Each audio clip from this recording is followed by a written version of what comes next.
Loh, perkara perceraian gratis di pengadilan, terus memperoleh bantuan hukum, perkara harus segera disidangkan, berhak untuk segera diadilin. Apa aja sih sebenarnya hak mencari keadilan? Apakah memang semua warga negara mendapatkan hak tersebut atau cuma hanya beberapa orang saja? Karena banyak banget teman-teman yang nanya, bagaimana sih cara proses mengajukan perkara? Bagaimana sih kalau misalkan kita ingin bercerai? Apa aja syarat, apa aja langkah, dan bagaimana prosedurnya? Bahkan tidak jarang juga aku ngedengar ada orang yang bilang gak berani ke pengadilan atau belum pernah ke pengadilan karena memang gak mau ke pengadilan. Jadi sebenarnya di pengadilan itu memberikan hak kita sebagai pencari keadilan ketika kita berproses di pengadilan. Jadi nggak serta-merta kita dihakimi atau kita dijudge atau kita diatur oleh orang-orang tertentu. Jadi ada aturan atau ada SOP atau ada perlindungan hukum kepada warga negara yang berproses di pengadilan. Jadi tidak perlu takut kalau misalkan kita ke pengadilan atau kita melakukan atau kita berproses ke pengadilan.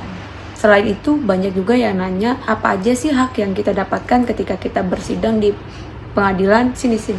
Jadi teman-teman, kita itu setiap warga negara itu dijamin haknya untuk mencari keadilan. Contoh banget di pengadilan. Di pengadilan sudah melindungi hak-hak warga negara ketika dia sedang berproses di pengadilan. Negara menjamin hak setiap warga negaranya yang dituangkan dalam konstitusi negara di mana Undang-Undang Dasar 1945. Dan hal ini berlaku juga bagi setiap lembaga. Contoh di pengadilan telah menjamin hak masyarakat dalam setiap proses hukumnya. Contohnya yang pertama, berhak untuk mendapatkan bantuan hukum. Jadi, bantuan hukum dijamin oleh pengadilan. Kalau misalkan dari antara teman-teman masih bingung bagaimana sih alur atau bagaimana sih proses serta langkah-langkah yang harus dilakukan ketika kita di pengadilan, kita berhak mendapat bantuan hukum dari kegelisahan yang kita rasakan. Yang kedua, perkara kita berhak untuk segera disidangkan. Jadi, kalau di antara kita masih bertanya-tanya, kapan sih perkara kita dapat disidangkan?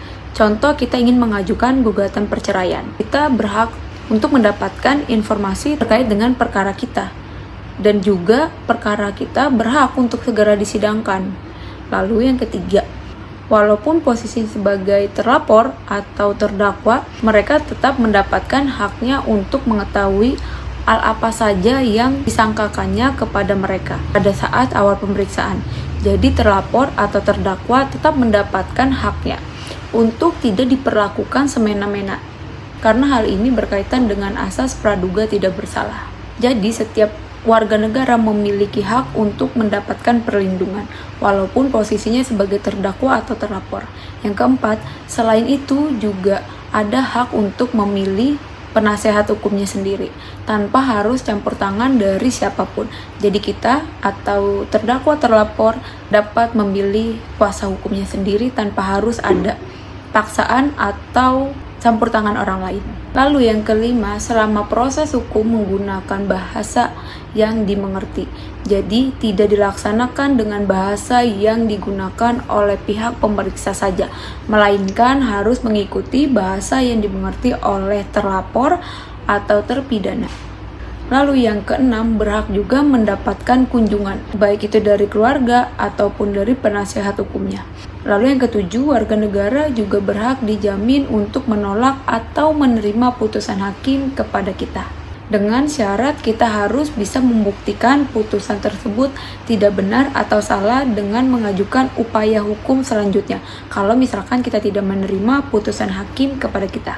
Lalu yang kedelapan, jika sekalinya benar dengan fakta yang ada, bukan dialah pelaku atau terlapor atau terdakwa yang sebenarnya, dia dapat dilindungi haknya untuk meminta rehabilitasi serta juga ganti kerugian atas kesalahpahaman tersebut. Hal ini biasa disebut dengan salah tangkap.